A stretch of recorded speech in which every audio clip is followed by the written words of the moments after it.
Hi, I'm Alicia Michelle, best-selling author and ICF-certified Christian mindset coach. I've helped tens of thousands discover how to build emotional confidence using practical, science, and scripture-based mindset tools. If you're ready for less overwhelm, healthier relationships, and more calm and freedom in Christ, you are in the right place. Let's get started. Hi there. Welcome to today's episode of the Christian Mindset Coach with me, Alicia Michelle. Happy 2026. Can you believe we have a brand new year ahead of us? I hope that you had a wonderful holiday with your family and friends, whatever that looked like for you. I know for us, our family lives a little further away, and so we don't get to see them on Christmas Day itself. So we're having family still with us in the next few weeks, visiting on and off. So it's like the holiday season isn't fully over for some of us, and my kids don't go back to school for another week or so. So we have a little bit of space here where I don't feel like we're quite into the new year yet, but we are in a new year and we're starting to think about what is this year going to be about? Maybe you're thinking about vacation plans. Maybe you're thinking about something that you're like, I've been putting this off. I need to deal with this. Maybe that's a house project, or maybe it's reaching out and being a friend to someone that you need to invest more time in, or making a new commitment to spend more time with Jesus this year, or going deeper in your relationship with a spouse or a loved one. Maybe it's fitness. Who knows? It could be anything. I'm praying that you can have some time, whether it was last week or in the next few weeks, to take a honest assessment about where you're at and what really is important moving forward. I think there are a lot of things that we could look at. I know that there's always a lot on my resolution list. I don't really like the word resolution, but we can use that to understand what we're talking about. I always have to pare it down to what is the most important? What if I was to do 1, 2, or 3 things this year and focus on what could those things be? And even putting a label of that's important, but maybe that's in the first quarter, or maybe this is in the second half of the year. There's certain things that I think we can set ourselves up for failure if we decide that everything's important and urgent. We need to be careful in these times of really deciding I'm going to focus down on this small group of things and let those things really impact my life. So the question becomes, what is the thing or things that you need to address? I think a lot of times too, a big problem is that we can look at it as, I see this issue in my life. For example, maybe this child is going through a difficult season and I'm just going to be more patient with this child, or I'm going to work on this in my marriage in this way. All of these things are powerful and can be great things to focus on. But I think we get lost in the action itself. The result itself is what we're focused on. And we just want to go back to what is the action that will give me the result? When the real question we need to be asking is not only what's important and what we want to focus on, but once we've decided those things, we have to go further back than just the action to decide the result. We have to go all the way back to the thought and the emotion that's created the belief behind the decision that created the action to get the result. Does that make sense? It's really more than just, I want this result, so I'm going to take this action. Why are you doing that action to begin with? What's behind it? The question you might be considering to change in your life may be about losing 20 pounds, but the action might not just be changing my diet and moving more. What has caused me to overeat in the first place? What has been the thoughts and the beliefs that have kept me stuck in this place of I need to do this and I need to do that in terms of my fitness or the way I view my body? There are deeper questions here that relate to our emotional selves that I think are behind a lot of the bigger results that we want. And we miss that. And so we get caught in this cycle of, here's what I need to do to change. I need to do this, I need to do this. And we willpower ourselves into it. Here's what I need to do first, then I need to do this. And I'm just going to wake up every day and make myself do it. And if you find yourself saying make myself, it's not that we can't choose self-control and discipline. Those are really important aspects of how we need to live. But the self-control and the discipline can be supplemented with more than just willpower. It starts by understanding, where have those other decisions been coming from? What are those rooted in? Sometimes this mistaken side of ourselves or forgotten side of ourselves, as we look at these new plans for a new year, is the emotional self.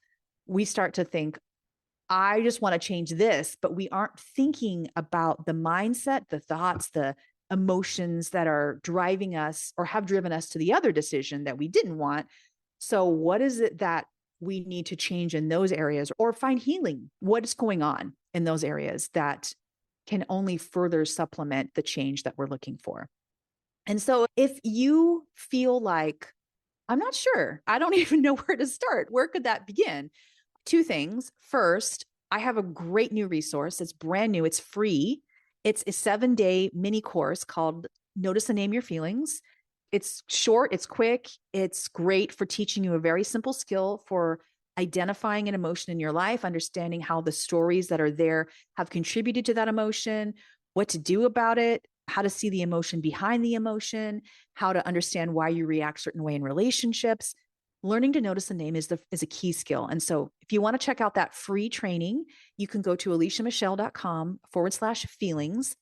But I want today to also offer you a New Year checklist for if you are thinking, what's the emotion behind the emotion? What might be going on in my emotional self that if I found healing in this area or I paid more attention to this area, it could help me with the other goals that I'm trying to meet. So there's 10 signs, I think, that our emotional self might be showing to say, this is a white flag. I need help here. I'm trying to approach it from this standpoint because there's 1,000 different issues that we all might be wanting to change or having different focuses in our life. It's hard to completely identify that with each person. But if we can see our emotional self might be setting off some flags that it needs some attention and that things are a little off from where we want them to be, these are some of those signs. So let's walk through these 10 signs of how our emotional self might be saying it needs some TLC this year to help us with the goals that we want to get. Sign number 1 is that you might be reacting bigger than you really want to. In the previous episode, I talked about having the ability to learn how to react to our situations and our feelings. And I even used the word overreacting. And I was trying to explain how it's not that we're even overreacting in the moment, because honestly, the response we're having is reasonable, but it can feel like an overreaction to ourselves and to other people. So in these moments, when we find ourselves having these, and I'm going to use it in quotes, overreactions, it's like we're snapping at our kids, we're yelling at coworkers, we're just tense, we're feeling confused afterwards. A lot of times this under the surface emotion is being ignored. Classic scenario that I always think of that happened in my life was when I was in college. I had an internship in town. So I was an intern at this company within a marketing department. I had a boss and the peer who was more experienced than me because I was an intern, but she was the one I worked directly with, and we reported to this boss. And so this boss and this peer would talk a lot about this peer, this girl. She was getting married and she was super excited, and wedding plans and all of these things.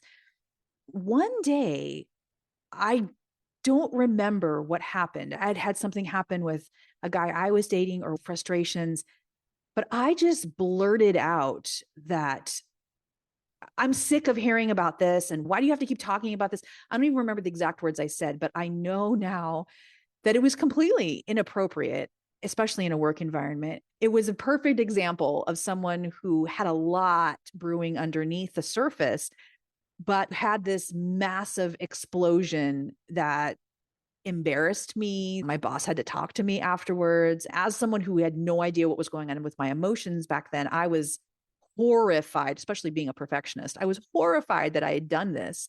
It just heaped all this shame on me.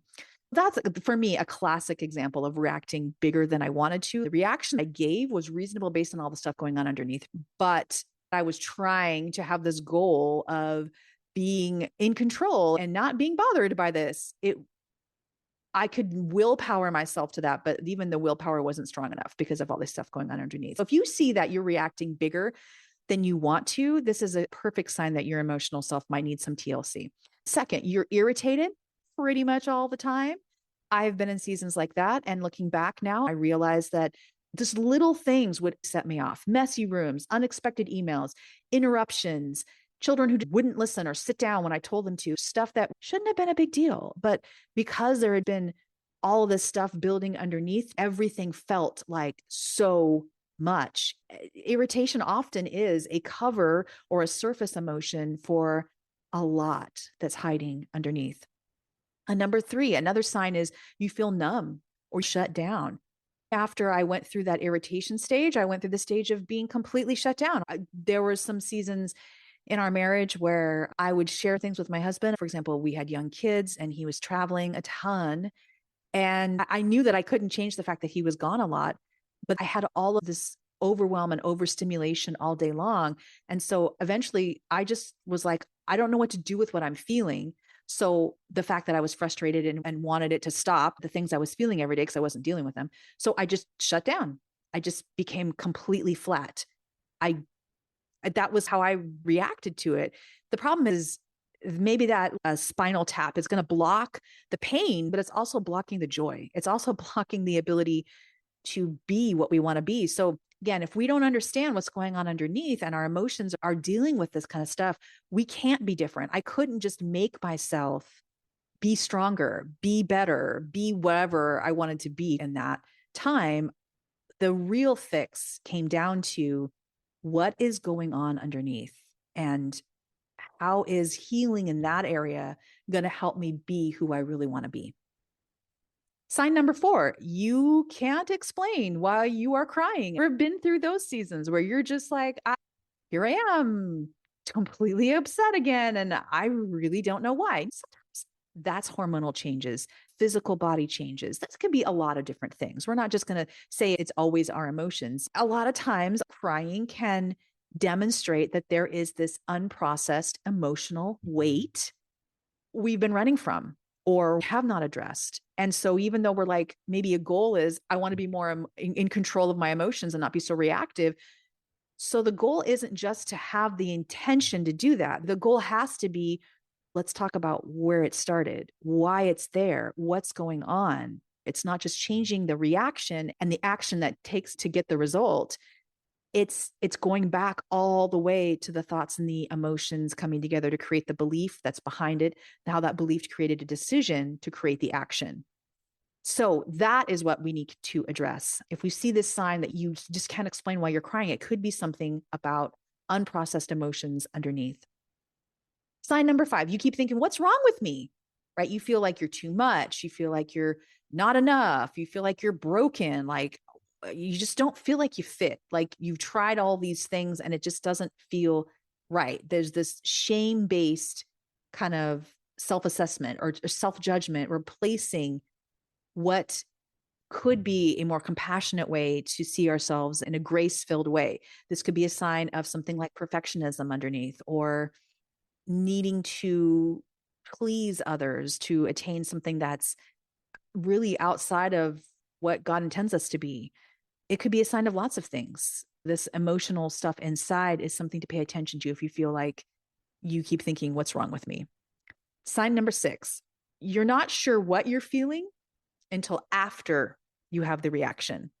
This is a clear sign that something's going on underneath. I always use the example of a boiling pot of water, our emotions being like a boiling pot of water, that we are all gifted with this pot with water in it. And we continually have some sort of flame underneath the pot that's heating the water.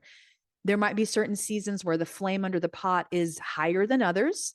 And so the water begins to boil higher. And that flame could be a situation we're in, a life circumstance, stress, or the buildup of emotions we have not addressed. When the emotions inside the pot become so hot, the pot of water boils over the top of the pot and the water begins to spill over. That to me is a classic example of an emotional reaction that we weren't expecting. Like I was telling you before about that story of being at work and reacting in a way I didn't even realize it was there. That water had been boiling for a long time. I was just exploding. If you find yourself in that place where you're exploding and you're looking back on it now, I can see why it happened. But in that moment, having that explosion and then feeling the regret and the frustration, it's really a sign of what can I learn about my emotions that's causing me to have this explosion. Building awareness in the moment is the core of what we teach in that notice and name course, that free course I was telling you about, learning to understand what's there before it escalates. A few more signs here. Sign number 7, your body's talking and you're ignoring it. This means you're feeling more stress. Maybe your chest feels tight, or you have knots in your stomach, headaches, or exhaustion. A few weeks ago, I was on a trip and I started having chest pains, and it wasn't, I have had these chest pains before. I've also had some issues with my heart and vascular system. So I am acutely aware of my body, especially around issues related to my circulatory system. When I started feeling this, I was at first like, okay, what does that mean? I told my daughter about it and she was like, should we take you to the emergency room? And I'm like, no, it doesn't feel like a heart attack or signs like that. I knew from having felt it before that it was this tightness in my chest when I took a deep breath. It was really about stress, the emotional stress. I didn't even really realize what that I was experiencing that, but I began to think about, okay, here I am in this situation. I was in a new situation. There was a lot of emotions happening. I'll just put it like that. And yeah, I guess I hadn't realized that my body was having this reaction. So again, if I wasn't paying attention to the emotions underneath that were now manifesting in my body, I could have just made myself, oh, stop feeling like that. Oh, stop acting this way. But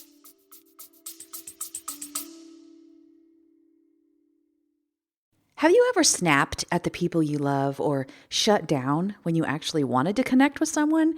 If you've ever wondered, why did I react like that? First of all, you're not broken. Most of us were never taught how to understand what we're feeling in the moment. So when emotions spike, we react, not because we're bad at relationships, but because our emotions are running the show. Here is the simple truth. We cannot respond well to emotions that we don't understand yet.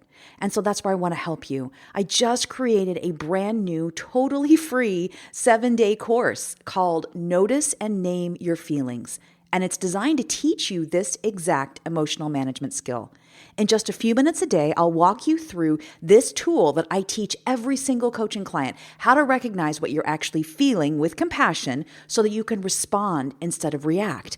And once you start understanding what's really happening inside of you, everything changes. How you show up with your spouse, how you talk to your coworkers, even the way you talk to yourself.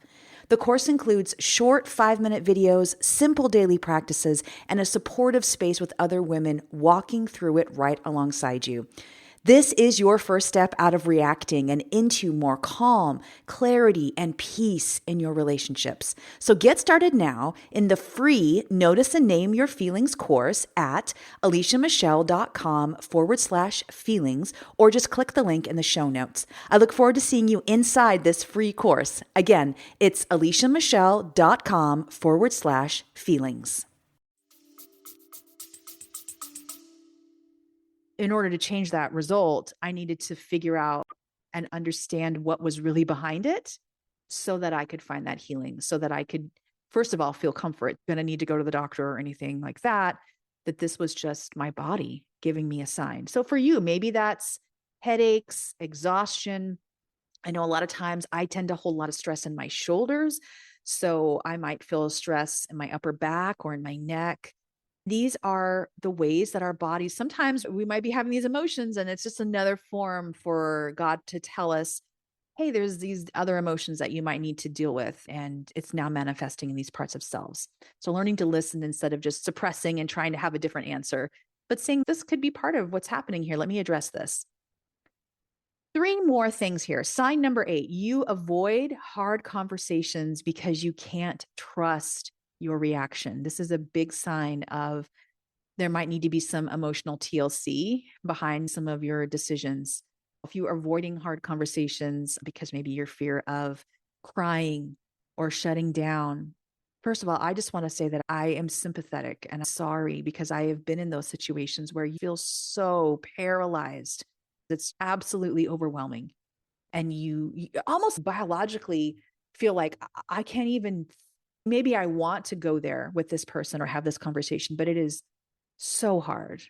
All I can say is I have learned, because I used to be someone like this too, I have learned that the more that I have learned about what's going on inside and why it's reasonable, and then had some of these trickier conversations or places where I'm like, I might just completely blow up, and within boundaries, within guidelines of safety and things like that. Once I've been victorious on the other side of it, it's gotten easier and less scary. I can trust myself more. I had to learn how to trust myself to have good emotional reactions in other situations, maybe before I tackled this one situation. I can think of something that happened recently in a large family gathering where I needed to talk to a person about something, but I was terrified because of years of reactions or situations. And I just thought, I am going to not even be able to say what I need to say. I'm going to instantly start crying. I'm going to instantly shut down. And so I had to do what I needed to do to say it. I prayed about it. I noticed what was going on inside and I prayed about it. And God was like, you need to talk to this person about this. And so I did, but I set myself up in the way that the conversation happened to be able to protect my reactions so that I had less of an opportunity to shut down or cry or explode in ways beyond just what I needed to talk about for this, right? I didn't want to attach it to all this other baggage, just talking about this, understanding where that was all coming from and going into the situation with a lot of clarity, I believe really was from God and helped me to have a more successful conversation. If you feel like you're avoiding hard conversations because you can't trust your reaction, that's a sign that there could be some emotional work that needs to happen to be able to help you. Another sign is that you feel distant from God's voice, not because you aren't going to church or not because or maybe you are avoiding God because it's just felt like I just feel distant from him and I don't know why. It could be that there is this emotional chaos inside and maybe you aren't sure what to do with it or you can't trust God with it because maybe if you were really willing to be honest about it, God has let you down in XYZ situation in your life. Can I be angry at him about how he let me down over here so that I can get to the freedom of being able to express the anger that I'm feeling now? It could relate to something else. There's a need to slow down and notice what's happening in your heart that could be a cause for why you feel far from the Lord. Another sign is you keep telling yourself, I don't got time to deal with this. This was me. This was me for so long. I just felt I have to show up and do this and this and this. I didn't have time to go sit in a meadow and hold hands with 3 people and journal for 5 hours every day. I didn't have time for that. I'm guessing you probably don't have time for that. I don't got time for that now either. I do now notice that when I say I don't have time to deal with this, I have a different response because I've learned that if I don't deal with it, it can result in some pretty disastrous things. For me, it resulted in this massive medical crisis in 2017 that completely changed my life. I know that living in chronic emotional avoidance puts me in a place that not only makes me more miserable, but it makes it harder for me to show up the way that I need to for the people around me. It keeps me from God. It keeps me in survival mode, which is reaction mode and not respond mode. And it can physically affect my body as it did back then. When I notice myself saying that, I know that means I need to do some work and take even 15, 20 minutes on a lunch break, going outside, being with my journal, talking to God about it, letting that come to the surface, taking these small doable steps towards the awareness of what's happening. You didn't even have to be this massive processing, but just starting to have the awareness of it, it's going to change how I show up and make me better in terms of being able to do what I really want to do, what God's calling me to do for that day. Even if I feel like I don't have time for it, that's the thing that has to be something I face. All of these things that we're talking about today are, first of all, things that are common for all of us. All of us are facing them, even if we feel like we've done some work in this area of growing and understanding our mindset and our emotions. These are just little checks inside of ourselves. Is this something that is happening for me? I want to just infuse some hope in this, that if you notice this, it's not a condemnation on you, it's an opportunity. It really is. It's an opportunity for you to see a different way to get to the goals that you feel God is calling you to. That if God's calling you to do XYZ, understanding what's behind and maybe getting in the way emotionally or tangled up inside emotionally, getting to the root of that and really working through it is super important. And if you don't know what you're feeling and this lack of awareness is running your life, this is where emotional TLC needs to start. It can start very simply with this one skill: noticing and naming your feelings. I've purposefully not gone too deep into the how behind that, because this course that I offer, this free course, 7-day mini course, is designed to do that a little at a time with you. So I want to encourage you to access that. Again, it's completely free. It is a training that can help you understand what's going on. When you notice what you're feeling, your nervous system calms. When you can name the deeper emotion, your communication is going to improve. When you stop shaming your emotions because you don't understand them, you can stop reacting. When you practice compassion, we hear God more clearly. When we understand what's happening, we can meet our goals differently. We're not just pushing ourselves toward them. We're understanding our motivations behind them, maybe things that have tripped us up in the past. Maybe the reason why you've had struggles with losing those last 20 pounds is because nothing to do with your diet and exercise. Maybe it's because of emotional entanglement around food itself or around what it means to be this certain size or weight or whatever it is. There's all kinds of things that could be emotionally holding you back or hindering you from where you need to go. So it's not something that is uncommon. It is extremely common. Learning how to do this, noticing and naming, is a skill that we can absolutely learn. Anyone can learn how to do this. And I feel like it's an essential step to learning not just how to be a good human and interact with others well and have peace and calm, but it's a way to help ourselves be as successful as we can in meeting the goals that God has put to you. So if you resonated with even one or two or 8 of these things that we talked about, I want to invite you to get this free resource. Notice and name your feelings: 7 days to more emotional peace. 7 short little trainings. These are 5-minute trainings. They're simple practices. You're going to be able to see your progress throughout the whole thing. This is tool number 1 of the emotional confidence roadmap that I teach inside the club. It's a great place to start, and it's completely free. If you're like, I know I need to do this kind of work to get to where I want to go, I invite you to download this free resource, this free course at aliciamichelle.com/feelings. Just in closing, I want to encourage you to do everything within that, like what's important, what's focused, what's God calling me to. Go for those things this year. There's no reason why this cannot be an incredible year for you. And I know maybe you're coming to this year and you're like, yeah, Alicia, you don't know where I'm facing. You don't know what things are against me. I don't.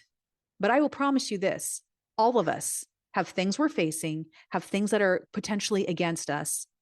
And yet, God has promised that He is bigger than all of those things, and He can help us be victorious in spite of those things. I encourage you to get alone with Him, to ask yourself, what are the 1, 2, maybe 3 things that I feel God calling me to as the most important things this year? These are the things.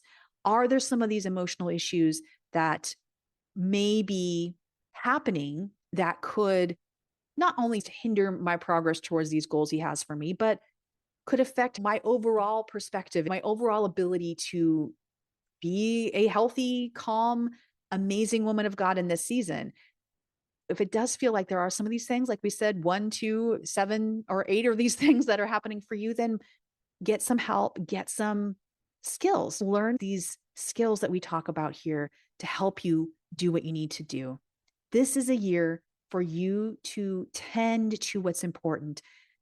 And often it starts with tending to what's underneath the goal. I encourage you to take this small step and decide, God feels that I am worth it to do this work on the inside. I don't have to conquer all of it. Just start to notice a name so that I can be the best me in 2026.